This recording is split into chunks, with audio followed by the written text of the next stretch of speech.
ये सारी कवायद जो है ना वो मात्र एक ST/SC एक्ट हटाने के लिए है।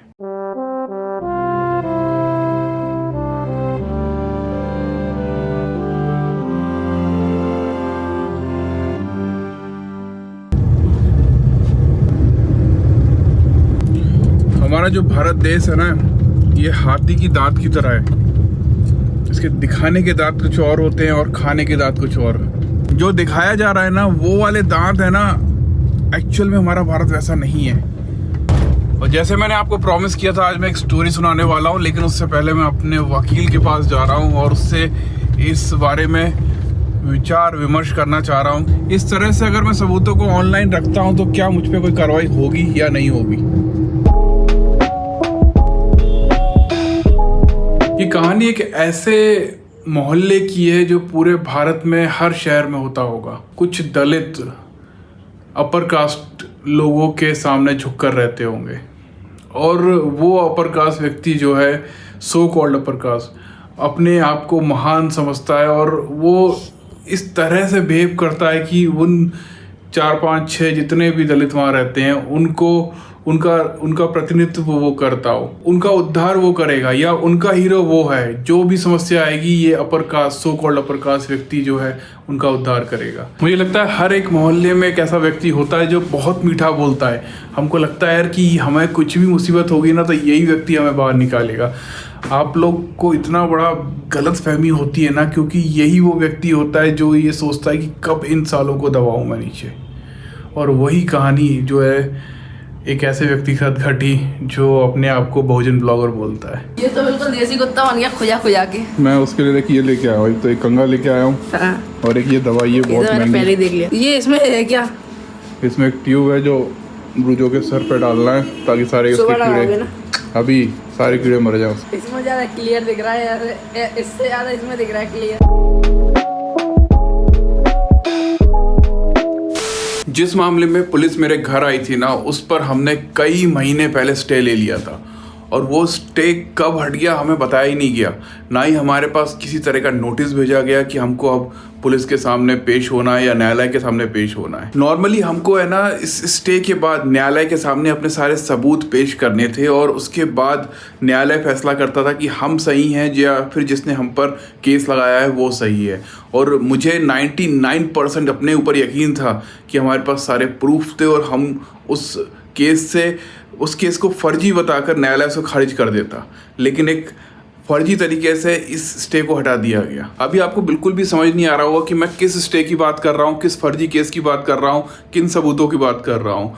और यही मेरा मकसद है इस कहानी को बताने का, क्योंकि ये कहानी बहुत बड़ी है और आपको इसको डेली आकर सुनना होगा, समझना होगा, तब आपको एग्जैक्ट पता चलेगा कि मैं किस स्टे की बात कर रहा हूँ और किस तरह की समस्या में मैं फंसा हुआ हूँ। जैसे जैसे लोग अम्बेडकरवाद की तरफ आकर्षित हो रहे हैं ना, वैसे वैसे उनके अंदर एक विरोध करने की प्रवृत्ति है ना वो पैदा हो रही है और इसी बात से लोगों को समस्या है। और इसी तरह से उन दलितों में से एक व्यक्ति ऊपर उठा और उसने विरोध करना स्टार्ट किया। उसने बोला क्या तुम्हारा दिया हुआ झूठा ही मैं खाऊंगा क्या? तुम बोलोगे वही काम करना पड़ेगा क्या?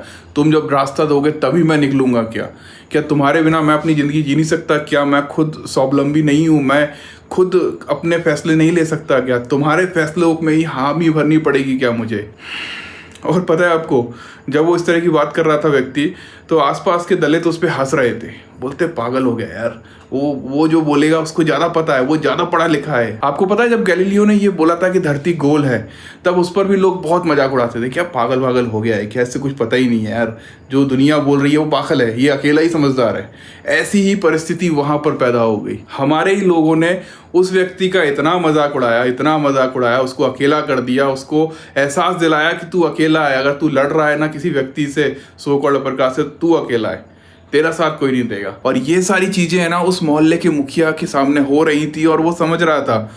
चाहता तो वो सामने जाके खुद लड़ सकता था, लेकिन आपको पता है जितने भी ये सो कॉल्ड अपर कास्ट लोग होते हैं ना, इनकी कई जनरेशन पढ़ी लिखी हैं, कई जनरेशन। और इसी वजह से उनको ये एहसास है कि 1989 में एक एक्ट आया था, ST/SC एट्रोसिटी एक्ट, और वो बहुत खतरनाक था और उसके बिहाफ पर आप किसी को एक शब्द है ना बुरा नहीं बोल सकते। उसे पता था अगर मैं डायरेक्ट लड़ने गया और गलती से किसी ने इसको ये बता दिया तो लेने के देने पड़ जाएंगे। तो सिंपल सा उसने एक तरीका निकाला कि ये जो दलित अभी इसी के विरोध में हैं, इनको और भड़काया जाए और इस तरह का माहौल बना दिया जाए, इनको इस तरह से बताया जाए कि ये व्यक्ति जो है ना, ये हमारे मोहल्ले की अखंडता खराब कर रहा है, यहाँ का स्वभाव खराब कर रहा है, यहाँ के लोगों के बीच में गलत भावनाओं को भर रहा है। अगर लेटेस्ट एग्जांपल बताऊँ ना, तो प्रोफेसर रतन लाल उसके बिल्कुल आइकॉनिक एग्जाम्पल हैं। और मैं इसलिए बोल रहा हूँ ना कि जितने भी बहुजन समाज के लोग थे ना, जब फर्स्ट टाइम ये केस सामने आया था ना, तो मैं गारंटी से बोलता हूँ उनके दिमाग में यही बात आई थी कि प्रोफेसर रतन लाल को क्या जरूरत पड़ रही थी बीच में टांग अड़ाने की, हमारा क्या लेना देना है उससे। लेकिन आज जो माइंडसेट है ना, वो बदल गया एकदम से। ये है युद्ध की शुरुआत। दिल्ली यूनिवर्सिटी के प्रोफेसर रतन लाल को जमानत मिल गई है। जो अम्बेडकरवादी नहीं है, इस तरह के अनपढ़ दलित है ना, बहुत जल्दी बातों में आ जाते हैं। इसी वजह से बाबा साहब ने बोला था कि शिक्षित बनो। अगर आप शिक्षित बनोगे तो आपको ये पता होगा कि आपकी भलाई की बात कौन कर रहा है और कौन आपको बेवकूफ़ बना रहा है। मोहल्ले का जो मुखिया था ना, उसने वो सभी दलितों को इतना भड़काया कि जो एक क्रांतिकारी उसमें से निकल के आने की कोशिश कर रहा था ना, उसको वो घर बेच के जाना पड़ा। और बाद में जो वहाँ के जो दलित थे वो खुशियाँ मना रहे थे, वो ये सोच रहे थे कि बहुत अच्छा काम हुआ। एक जो व्यक्ति हमारे बीच में देश भावना पैदा कर रहा था, द्वेष भावना पैदा कर रहा था, उसको हमने यहाँ से हटवा दिया। उनको ये नहीं पता था कि वो व्यक्ति यहाँ रहता ना तो उनका भी उद्धार हो जाता। इस कहानी में एक बहुत खतरनाक ट्विस्ट आने वाला था कि जिस व्यक्ति ने उस घर को फिर से खरीदा ना, वो काशीराम जी के पढ़ाए हुए कैडर से पड़ा हुआ एक अम्बेडकरवादी था। जिस अम्बेडकरवाद से उस मोहल्ले का मुखिया परेशान था ना, अब उसके नाक में दम होने वाला था। और यहीं से ना कहानी की शुरुआत होती है। आगे की कहानी मैं कल बताऊंगा। Every 18 minutes, one Dalit, known as former untouchables, undergo a mistreatment. Your story, it's an incredible story. School, university, PhD, now a fellow at Harvard. How did you break through? I would not say this should be considered as a template of an exceptionalism. I mean, this is very rare, Matthew.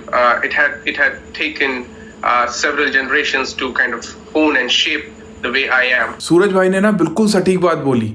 जहाँ आज हम पहुँचे हैं ना, ये कोई इत्तेफाक नहीं है, ये हमारे कई जनरेशन का संघर्ष है जो आज हम यहाँ इस तरह से खड़े हैं। मैं भी आज जो ब्लॉगिंग कर रहा हूँ ना, ये ऐसे ही नहीं आगे एकदम खड़े होके, मेरी कई पीढ़ियों ने संघर्ष किया है यहाँ तक पहुँचने के लिए। आज दिन भर मैं जिन लोगों से मिला जिनको इस केस के बारे में पता है, उनका सिंपल से ये राय थी कि ना, जब तक इस मामले में कुछ होता नहीं है ना, आपको कुछ दिनों के लिए इधर उधर हो जाना चाहिए।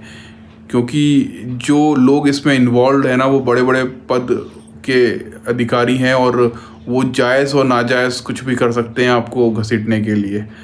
और मुझे भी एक बार को ऐसा लगा कि मुझे इधर उधर निकल जाना चाहिए, लेकिन फिर मैंने ये डिसाइड किया यार मैं कब तक भागूंगा यार, मतलब जब तक भागते रहेंगे ना ये लोग भगाते रहेंगे। और मैंने ये डिसाइड किया है कि मैं यहीं रहूँगा और इन सब चीज़ों से ना लड़ूंगा। जीतूंगा ना जीतूंगा वो बात की बात है। ये हमारा रॉयल भारत देश और इसके विश्व गुरु वाले दांत ये हैं, और जातिवाद वाले दांत है ना, वो अंदर है, वो दिखाई नहीं जाते, उसका एहसास होता है। ये सारी कवायद जो है ना, वो मात्र एक ST SC एक्ट हटाने के लिए है। कल मिलता हूँ, बाय।